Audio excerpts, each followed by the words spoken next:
सो hey guys good morning. तो कथाटा एया कि आज मु आ मो संग मिसिक जाउछु पुरी बहुत दिन पर जगा दर्शन करबाकू।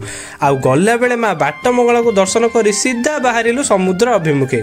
आ समुद्र पाखरे पहुंचिया मात्रे मोर खुशी तो कहले न सरे। आ कुकुर बाकुर मानिलिनी सीधा तांका ऊपर डेंगी पळेली। हठात सामने देखाला गोटे सुंदरिया ओट। भाबिली टिके बसिक रेगिस्तान मजा ने बिहेले ओट मालिक को पैसा कथा पचाला बेलू जेतिक से रेट गले सेतिक रेट 2 केजी चिकन पळे आसे। मु 8 दिन घरे बसी खाइबी तो ओटरे बसलेनी पळे आसली। तापरे अंटारे गामुछा खंडे भिडी बाहरली समुद्र मंथन करबाकू। अरे ना म गाधेइबाकू आपण माने टिके वेट करथांतु गाधे के आसे। पटे दिन जाई संध्या हलानी हेले मो संग पानी रु बाहरुनी गल्ला सेतिक बेलू गाधौची। तापर गोटे माळी बिका भाई हमको माळी देखौतले हेले हमको पसंद हलानी। मु कहली फेरेई दे। आ मो सांग एते दुर्बलिया देखु नांदी ता पिचारे जम्मा टावेल रहउनी। गाधेइ पाधेइ सारी आमे आसिलु टिके स्वर्गद्वार बुलियाकू हेले एते सारा डेड बॉडी देखि सीरियसली मन बहुत ही कष्ट होतला। फाइनली जीवन प्रथम थर आज समुद्र पूजा देखिली। देखिके बहुत ही खुशी लागिला। आगुर केबे देखि नथली खाली मोबाइल रे देखिथिली। देन आसिथिली बीच रे थिबा सुंदर सुंदर दुकान बुलियाकू। हो केते बढ़िया लागुतला। आपण मन भी एन्जॉय करंतु।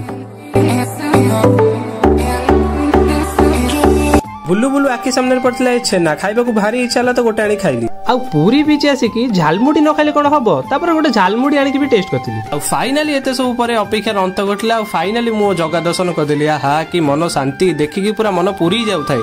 तो जगा दर्शन करी बहुत ही रात आम 2 जण फेरीथिलु घर को। तो आज वीडियो एतिकी जदि आपन मन को वीडियो भल लागिछि तो निश्चित लाइक शेयर सब्सक्राइब करिवे। रहूची पुनः देखा हबा। जय जगन्नाथ।